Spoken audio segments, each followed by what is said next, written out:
Misfits, let's talk about vision.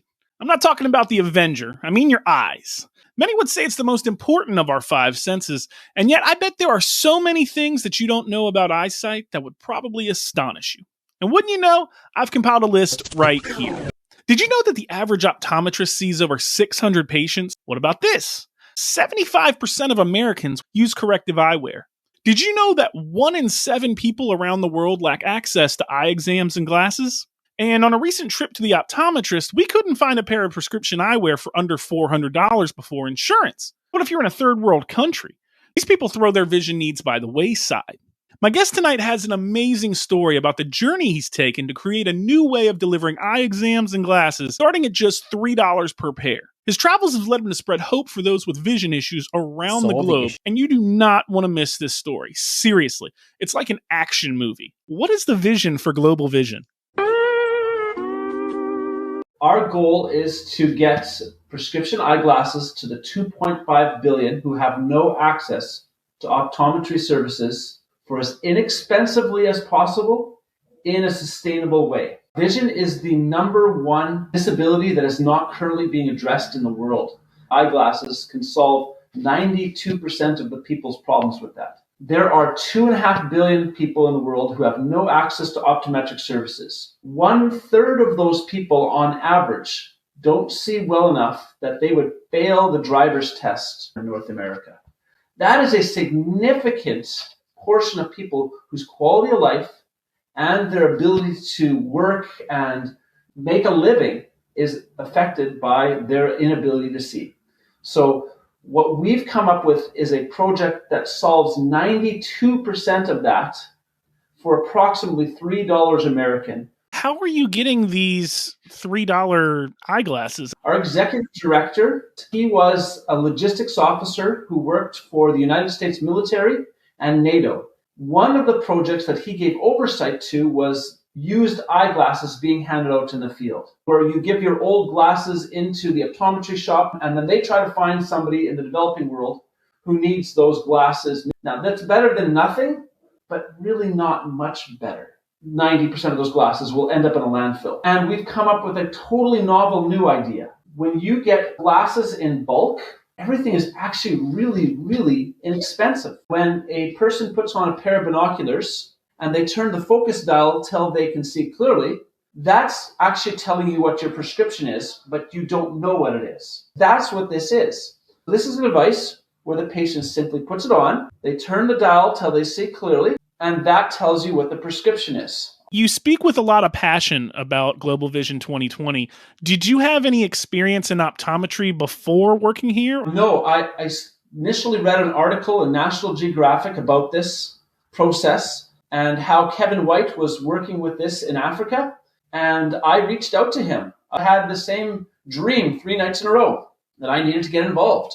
And unbelievably, immediately within 10 minutes after I reached out to him, he connected back and said, hey, I would love to talk about how we could work together.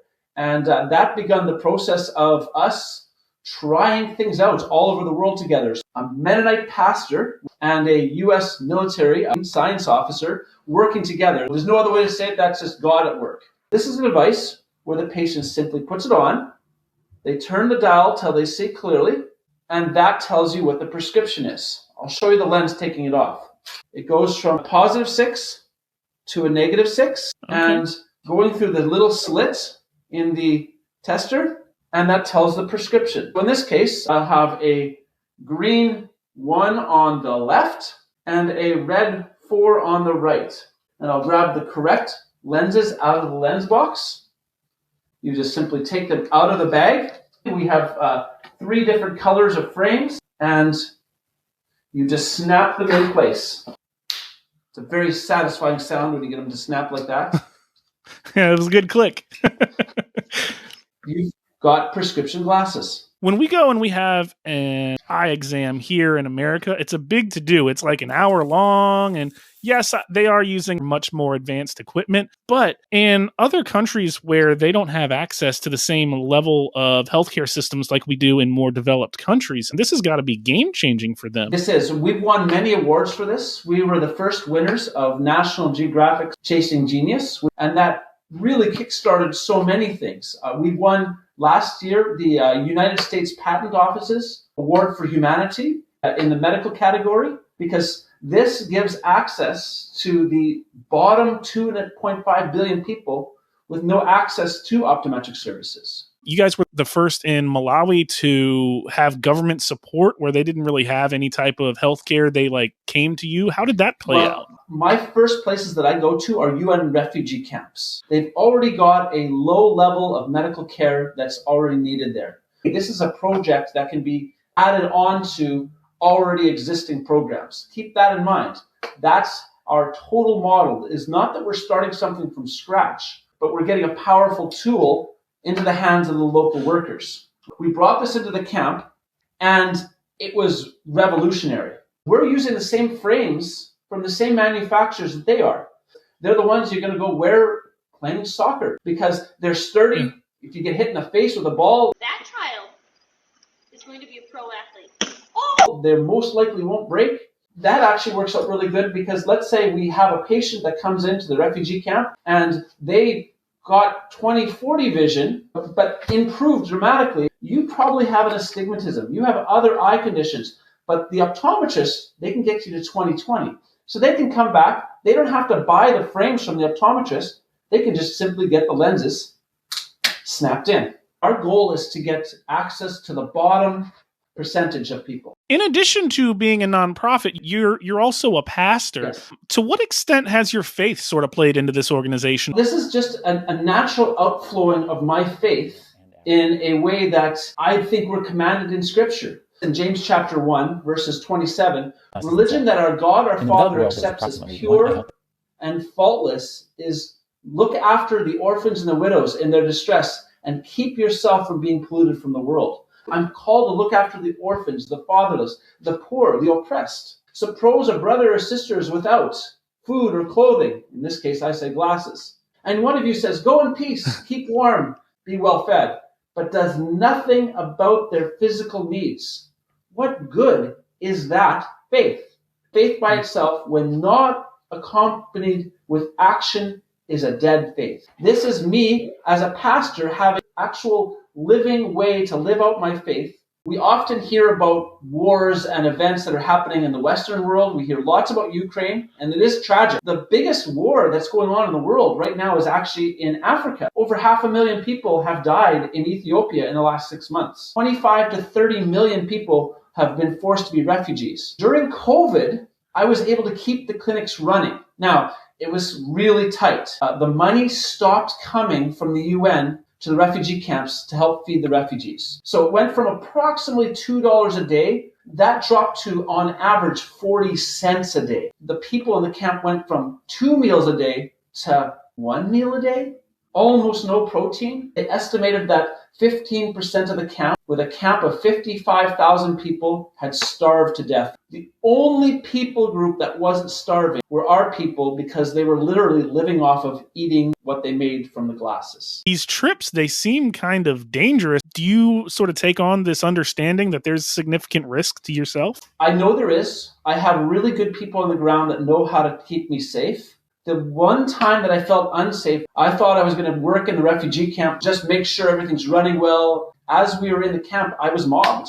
All the other people in the camp who knew about what we were doing as Mennonites, they started shouting out my name, saying, Greg Wiens, you can't just help the Mennonites. You have to help us too. I want to make it clear, we want to help everyone, but there's only so much one person can do in one situation with one tool. But I couldn't come back into the camp the rest of the trip. It wasn't just unsafe for me, it was unsafe for our own refugees that were living in the camp. That's where we came up with the idea, we need to relocate these families back. Some of the young people in their 20s have gone back and they're running an eye clinic there.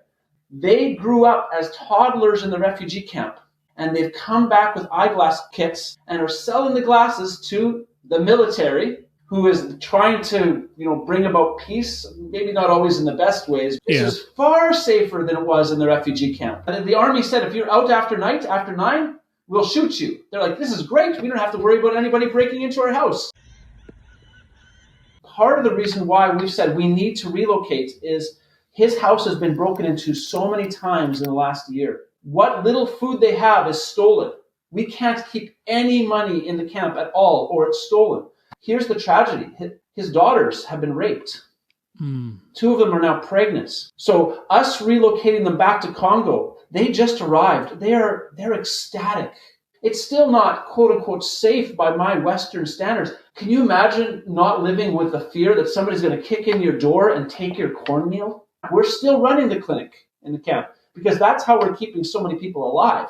But getting a place where they have citizenship and start setting up other clinics in this region of 4 million people with 4 optometrists. I want to tell you the brief story of Safari. His father was a very well-known Mennonite pastor, and he was killed. Safari, as a 17-year-old, was the only one to survive. He hid in the cornfield. He escaped at the night. It took him 3 years to end up in Malawi, almost 2,000 kilometers away. He met up with 3 other pastors' kids who had very similar stories, and they decided to start a church. They started off with 4 people in his little hut. The church grew to about 200 people. A man named Gilbert had showed up, and Gilbert was the head of the militia that had massacred Safari's family. Everybody's like, we need to kill this man. And Safari, as the church leader, said, no, that's not what I'm called to do as a follower of Jesus. Brought him into his house at the edge of starvation. He had been beaten. He nurtured him back to health, led him to know Jesus. Gilbert lived with him for 3 years in that little hut.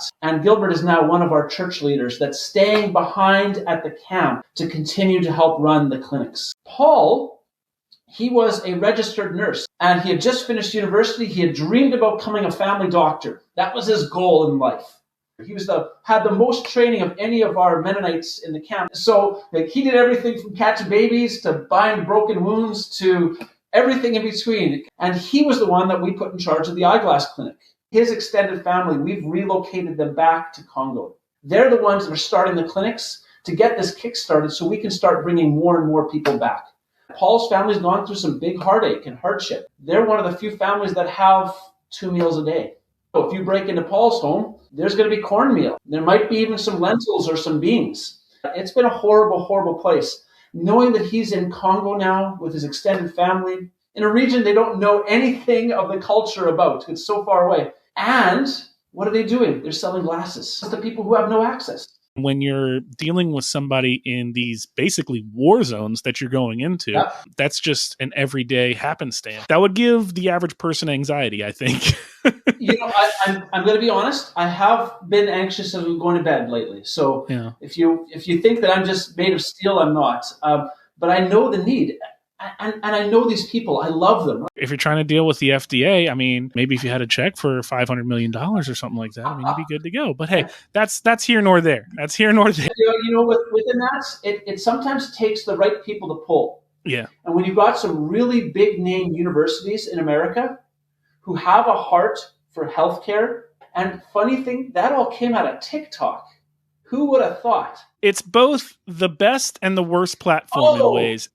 You're totally right. If you are connected with a medical outreach, this is a great tool to add to it. This is a kit that weighs 50 pounds, 550 glasses, based on a demographic from ages 12 to 92, including the tester, all the eye charts, everything you need for $2,000 American. A glasses kit that's good for a village of 2,500 people. Comes out to just over $3 per pair of glasses. And that's our entire model. People keep saying on TikTok, sell me a pair of glasses for $3 online. No, that's not how we work at all. We get this as a kit to a local clinic, and they can get glasses out for as little as $3 per pair, handed out in the field. You train people that are on site as well. Do they need to be a doctor, or can you teach anybody how to do this? There does need to be some understanding of things. The family doctor, the nurse, and the high school teacher, those 3 have great concepts of what to do. That nurse or that family doctor, because then they're able to deal with other eye conditions that come up. I don't just pull whoever off the streets, teach them how to do this, because when I do the demonstration, I'm showing you the end results. There's numerous things to get up to that spot. Somebody that has some basic education and medical background is the best person to work with. And teachers are already thinking in that mindset, even if they're not doing medical work themselves. What do you guys need to get to the next level? I have a hard time saying no to bringing people out. They're living in the refugee camp and it's horrible. So instead of taking 10, like I initially said, I said yes to 20.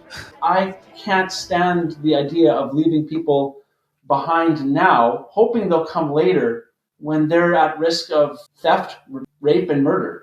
I took more than I should have bit off. Whenever I travel, I always have a contingency fund, about 25% more than I expected to spend. So in case something happens, I spent it all on bringing more people. Everybody's made it there. Everybody's got housing. I've got just enough glasses to kick off the program. That was exactly the right amount for 10 people.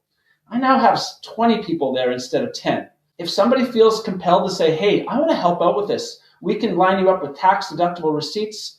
When I talk about holistic ministry, this allows people who saw each other as enemies to now be friends. And the police in Malawi have done more for us getting our name out in a good way than any other single entity in the country. I went to the police on the second trip, even though I was told by the team, we don't want to deal with the police. They're the bad guys. If you're a refugee living in somebody else's country, the police are scary. And I said, I bet you a third of all of your police officers need glasses. And that police officer, 50-some years old, needed both reading glasses and a pair of driving glasses. And then they showed up in the police cruiser with me later on, and all the team was freaking out. They're like, oh no, what did Greg do? And I brought all the police on Sunday afternoon, and we made them glasses. And they made the most amazing connections. They're friends and allies now in the community instead of fearful of each other. Do you have any advice for someone that is trying to accomplish such a large task? I'm a Mennonite pastor. I'm working with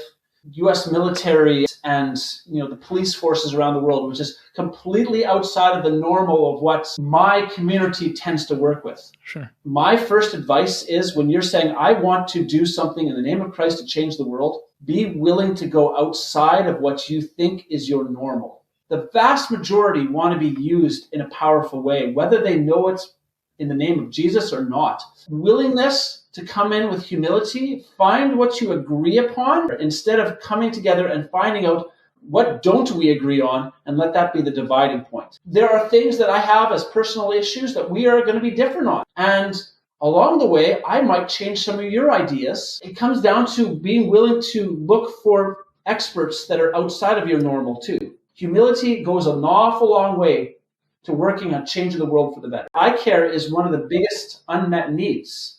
Did you know that a person who sees 3 lines or better on the eye charts for distance vision and gets the right pair of reading glasses, who's over 45, will see a 25 to 40% wage increase in what they make in the next year? I did not know that.